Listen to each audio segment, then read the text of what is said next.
Hello, hello, Canadian Sasquatch here with another Homebrew Wednesday. So let's start this puppy off with a unlabeled bottle.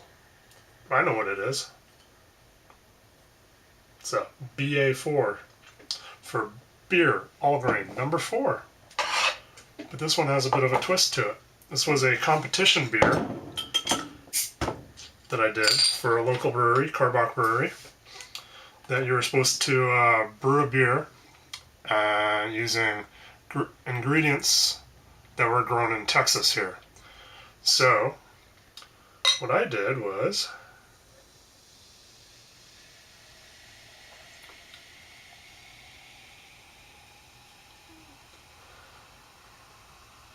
brewed a beer that turned brown.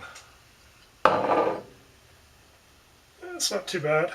Not too bad. So it's pale ale. It used to be a very vibrant purple because it was prickly pear. Oh, but there is a lot of prickly pear on the nose. Oh, that smells good. So yeah, it was competition was to brew a beer with ingredients grown in Texas, and that would the winner will get their beer brewed on their 30 barrel system. So haven't heard the results. I believe the results are this weekend, I think. So it's nice and clear. So cheers.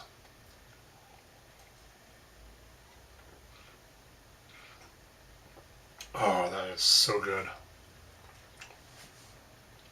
So I did up a pale ale recipe, and basically I didn't have enough prickly pears to do a 5-gallon batch, so I kind of split it off. I only had 4 pounds of prickly pears after I had brain freeze, after I had peeled them. So I figured that would be good for about 2 gallons, but I only ended up with, after it was all said and done, just 1.1 gallons or so. Ooh, excuse me, well carbonated. So yeah, I don't have very many bottles of this, but it is tasty, and when prickly pears are back in season, I will definitely be getting some more, so I can make this recipe again. But I don't like how it changed color on me, because it was a very gorgeous purple when I first did it. Anyways, enough rambling about this tasty beverage right here. So what's going on? We have the Mead Challenge off and running. We have all 10 people are in it, and I don't have my notes up in front of me. So we do have 10 people. And an 11th has said that they want to jump in. So we have, in no particular order, Time for Another One, The Welsh Brewer, Berserker Brewery, Grant Baker, Uncle Jonah, Laramo 22, Mr. Sparty 1995, Paul Finney, Lone Kinsman, and myself. So there we have it. So we have a bunch from the US, the UK, and New Zealand. So this is going to be pretty awesome. I have my honey. I just need time to make it. I will be using cranberry honey. So when I get started on that, I'll bust it out. Can't really get at it right now because my room is a little bit crazy. So yeah, everybody hopefully is well on their way, or getting well on their way to do that. Because it's, I really can't wait to see how that all turns out. I'm just trying to back up here a little bit so I can grab the camera here, because we're going on a tour. So this weekend I did a whole lot of bottling. So, and this one here, these ones, see, that is a white Merlot.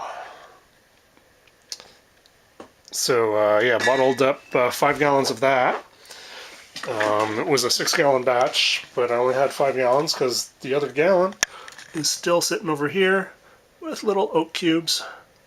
Speaking of oak cubes, here's my blood orange mead with the oak cubes in it, sitting there doing its thing. And then down there's the other blood orange one. And there's one of my that's my cider right there. So, yeah. So those are doing their things. And then this one here, bottled up. You can see through him pretty good. This is my, there we go, S.J. Pour chocolate braggot. So I got all those guys, got 48 bottles of that. Oops, should be pointing down here. 48 bottles of that with these nice little caps on them. So if you guys are lucky enough to get one of those, what you'll do is you'll stick it in the fridge to chill it down and let everything settle down after traveling and whatever, and then you bring it out of the fridge and you'll have a blue cap on top. Well, when the cap is back to being this colored instead of blue, that's when it'll be time to drink, because you don't want to be drinking this tasty beverage cold. And then Saturday was a big brew day. A buddy of mine came over, and he did this guy, which is just a sweet stout, which should be interesting. It was basically him and I got together and opened a brewery. It'd be called Two Monkeys Brewing because it was nothing but crazy antics all day long, running around and stuff. He brought over his burner to shut the door here so the cats don't get in there. So he brought over a burner so that we could do the second brew, because I did another brew. So he brought over a burner that he bought about 15 years ago.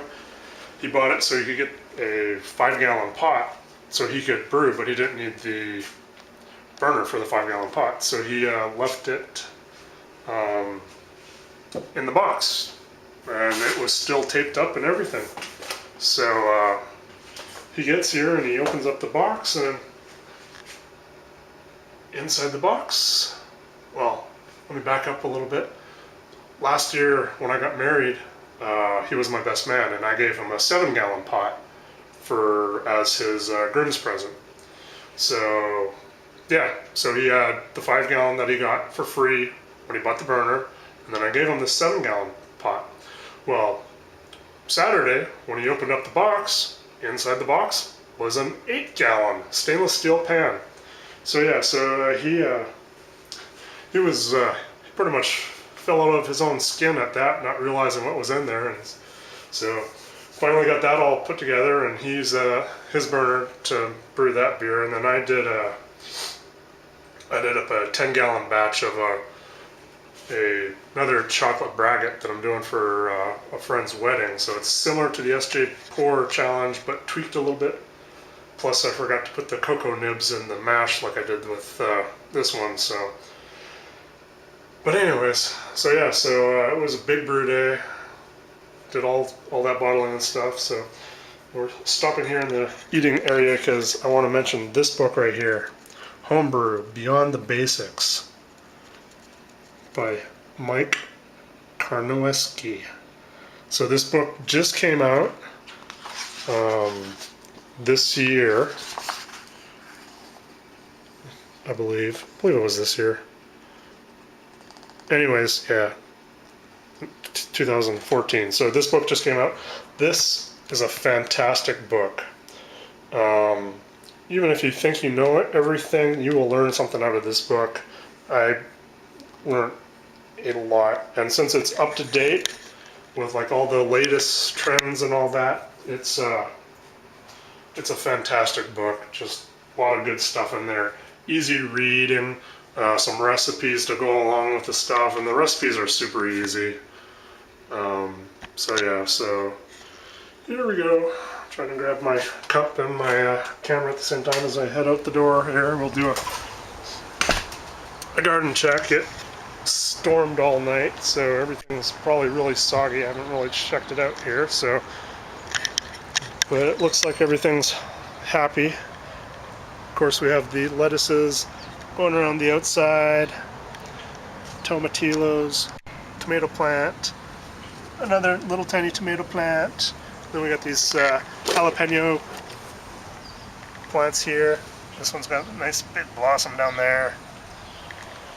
And then in this tray we've got cantaloupes and pumpkins. I don't know which one's which. Probably won't know until the fruit starts producing, but there should be 9 of each, but yeah, there's only those 2. And of course my orange tree, that's not doing anything.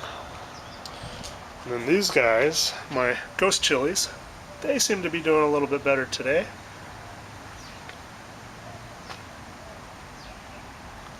And then my pineapple that I actually cut from a pineapple and grew it about 2 years ago, right there in the middle, there's a little pineapple coming up.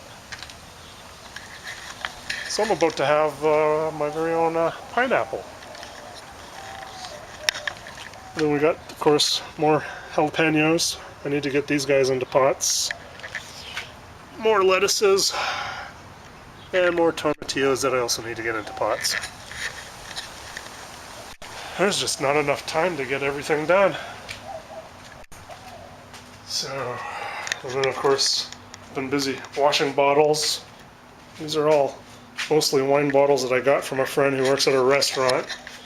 I told him I needed 50 wine bottles, and that's how much they got in one day. So, if you know anybody in the restaurant biz, then you will want to get in nice with them and go and ask them for bottles for the wine or beer or whatever, because yeah, the higher end places, one day, 50 bottles, not a problem. So yeah, so here we go. Here's the 10-gallon batch that I did. It is bubbling like mad. Okay, it was bubbling like mad. Oh, there it goes.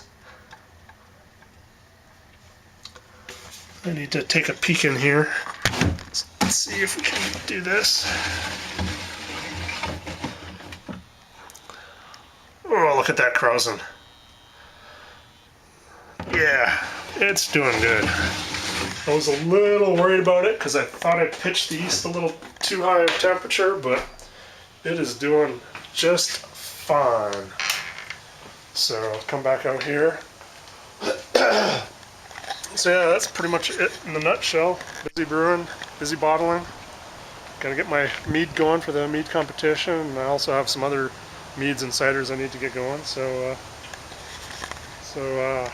yeah. Thanks for all the subscribers. I think I'm around 131 or 132. I'm still planning on doing the little competition when I hit 150. So if you're not subscribed now, you should hit the subscribe button. It's just below my arm here that's holding the camera. And yeah, like, comment, and have a great week. Cheers. Sure to have a pint on awesome, because I know I will.